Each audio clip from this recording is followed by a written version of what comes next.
श्रावण महिना सुरू झाला की सण समारंभ सुरू होतात.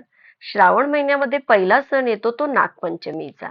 आणि आज नागपंचमी निमित्त बनवलाय कोकणातील एक पारंपरिक पदार्थ, तांदळाची गुळाची खांडवी.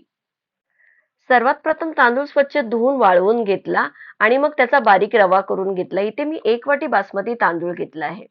आता ज्या वाटीने तांदूळ घेतलाय त्याच वाटीने मापून 1 वाटी गूळ घेतलाय. त्यामध्ये 3 वाट्या पाणी घालून गूळ छान वितळवून घेतलाय. तुपामध्ये रवा छान सोनेरी रंग येईपर्यंत मंद गॅसवर परतवून घेतला. मग त्यामध्ये गुळाचं पाणी मिक्स करून घेतलं. ओलं खोबरं टाकलं. मिश्रण छान एकजीव करून शिजवून घेतलं. मग त्यामध्ये वेलची पावडर, सुंठ आणि जायफळ टाकून एकजीव करून घेतलं आणि ताटाला थोडं तूप लावून गरम गरम मिश्रण थापून घेतलं. वरतून थोडेसे ड्रायफ्रुट्स टाकले आणि गरम गरमच वड्या पाडून घेतल्या. मिश्रण छान थंड होऊन गेल्याच्या नंतर वड्या काढून घेतल्या आणि तयार आहे आपली तांदळाची गुळाची खांडवी. रेसिपी आवडली असेल तर लाईक शेअर